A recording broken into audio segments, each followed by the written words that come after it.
नमस्कार दोस्तों, Bablu coaching centre में आपका स्वागत है।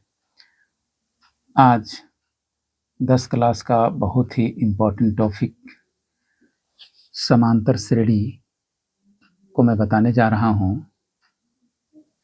इसको इंग्लिश में कहते हैं अर्थमेटिक प्रोग्रेशन। तो अर्थमेटिक प्रोग्रेशन हम किसको कहेंगे, सबसे पहले ये जानेंगे। जैसे ये 10 हुआ, ये 15 हुआ, ये 20 हुआ, ये 25 हुआ, ये 30 हुआ, आगे इस तरह से रहेगा। तो हम देख रहे हैं कि प्रत्येक पद में 5 का अंतर है, तो इसको हम समांतर श्रेणी अर्थात अर्थमेटिक प्रोग्रेशन कहेंगे। ठीक है, वैसा अंकों की श्रेणी जिसमें समान रूप से वृद्धि हो, वही हम लोग का अर्थमेटिक प्रोग्रेशन कहा जाता है। तो इस अर्थमेटिक प्रोग्रेशन में सबसे पहले जानेंगे कि किसको क्या कहते हैं। तो सबसे पहले इसमें 4 पद को याद रखना है। सबसे पहले है प्रथम पद। प्रथम पद को हम लोग स्मॉल a से लिखते हैं, जिसका मान यहाँ पर दिख रहा है कि कितना है, 10 है। दूसरा इसका पद है सार्व अंतर। सार्व अंतर को हम अंग्रेजी के छोटे अक्षर d से लिखते हैं, जिसका मान हम कैसे निकालते हैं, दूसरा से पहला को घटा देते हैं, अर्थात 15 से घटा देंगे 10 को बराबर 5 होगा। या अगला से पिछला घटाएंगे, 20 से 15 घटाएंगे फिर भी 5 होगा, 25 से 20 घटाएंगे फिर भी 5 होगा, 30 से 25 घटाएंगे फिर भी क्या होगा, 5 होगा। सपोज दैट ये इतना ही पद है, आगे नहीं है मान लिया जाए, हालांकि लिखा जा सकता है। ठीक है, अब यहाँ पर प्रथम पद शुरू वाला सार्वंतर के लिए कोई भी आगे से पीछे वाला अंक को घटा देंगे तो सार्वंतर कहलाता है, जिसको अंग्रेजी के छोटे अक्षर डी से लिखते हैं। ठीक है, उसके बाद है पदों की संख्या। पदों की संख्या, ठीक है, पदों की संख्या को हम लोग लिखते हैं अंग्रेजी के अक्षर एन से। तो मान लिया जाए इसके बाद कोई पद नहीं है। ठीक है, ये हम लोग का कितने पद हैं, ठीक है, इसके बाद कोई पद नहीं है। 1 2 3 4 5 पद हैं। तो ये एक पद और अगर ले लिए हम 30, 30 के बाद क्या होगा 35, 35 के बाद क्या होगा 40, 40 के बाद क्या होगा 45, 45 के बाद क्या होगा 50। प्रत्येक पद में 5 अंतर है। तो पदों की संख्या यहाँ पर समांतर श्रेणी मान लिया जाए इतना ही है। तो यहाँ पर 1 2 3 4 5 6 7 8 9 को टोटल कितने पद हुए, 9 पद हुए। तो पदों की संख्या को अंग्रेजी के छोटे अक्षर या बड़े अक्षर एन से लिखते हैं। और एक होता है अंतिम पद। क्या, अंतिम पद। अंतिम पद को हम लोग अंग्रेजी के अक्षर ए एन लिखते हैं, ए एन। तो ये हम लोग का अंतिम पद हम लोग का कितना है, 50 है। ये 4 पद को अंग्रेजी के अक्षर सहित याद कर लेंगे।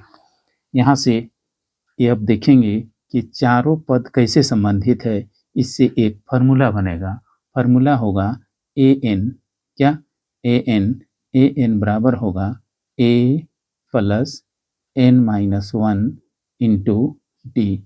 तो इसमें ध्यान देंगे, इस सूत्र से हम लोग चारों चीज़ को निकाल सकते हैं। प्रथम पद भी निकाल सकते हैं, सार्वंतर भी निकाल सकते हैं, पदों की संख्या भी निकाल सकते हैं, अंतिम पद भी निकाल सकते हैं।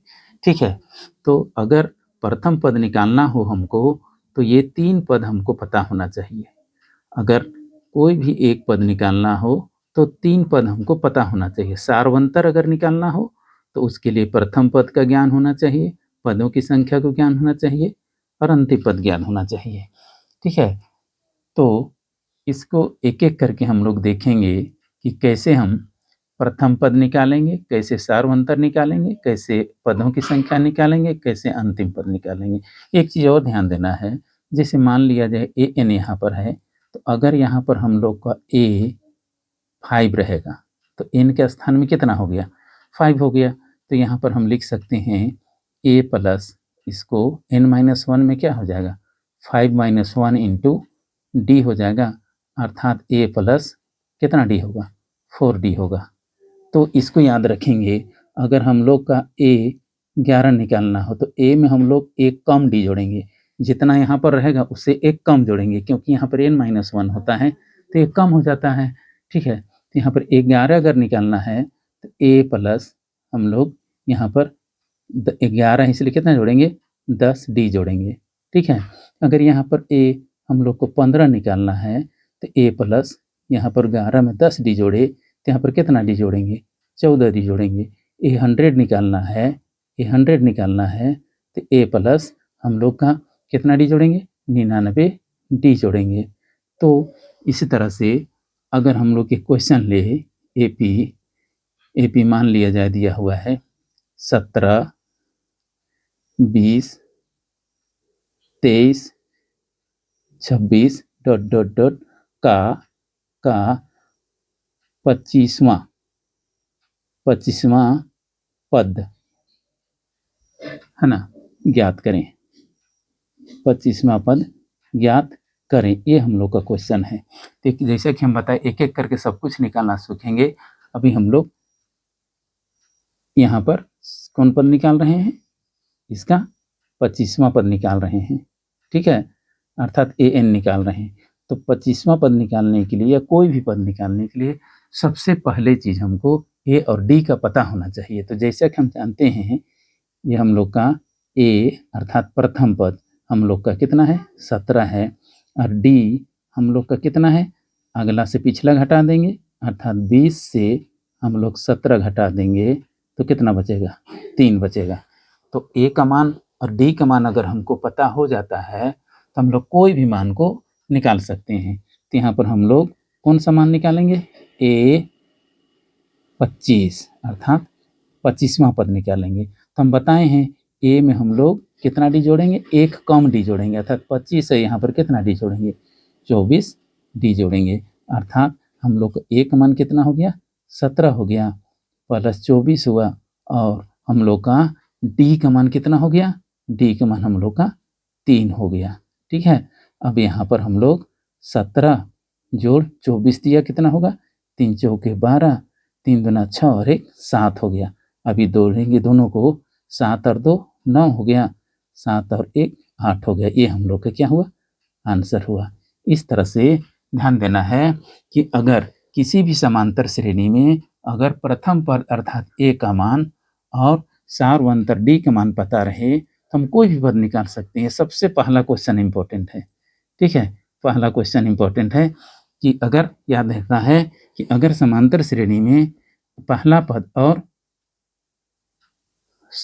d का मान पता रहे सार्वंतर पता रहे तो हम लोग कोई भी पद निकाल सकते हैं। a 25 जैसे निकाले a प्लस 24d, तो ये समांतर श्रेणी हम लोग का था तो उसमें शुरू वाला पहला पद और दूसरा वाला से पहला वाला घटा दिया, तीसरा वाला से दूसरा वाला घटा दिया, अगला से पिछला घटा दिया, डी का मान निकल गया 3। इस तरह से 25वां पद हम लोग का कितना निकल गया ये प्लस 24d। इसी तरह से अगर दे देता 100 200 800 105 110 115 120 कोई भी समांतर श्रेणी दे दे और कोई भी पद निकालने के बोले तो सबसे शुरू वाला को ए लिखेंगे, बाद वाला डी लिखेंगे, दूसरा से पहला घटा के हम जितना पद निकालना होगा 100वां पद निकालना होगा a प्लस 99d या कितना भी a प्लस 55d, अगर 56वां पद निकालना a प्लस 55d निकाल के और d का मान बिठा देंगे तो ये निकल जाएगा। तो ये हम लोग मेरा समांतर श्रेणी का पहला क्लास है, इसका क्लास हम रेगुलर रूप से लेंगे और समांतर श्रेणी का मैट्रिक में विशेष करके झारखंड बोर्ड में या बिहार बोर्ड हो 2 से 3 क्वेश्चन रहना ही रहना है, इसलिए बारीकी से इसको हम बताएंगे। एक क्वेश्चन बताए याद रखेंगे और अगला क्लास इसका वीडियो अपलोड होगा।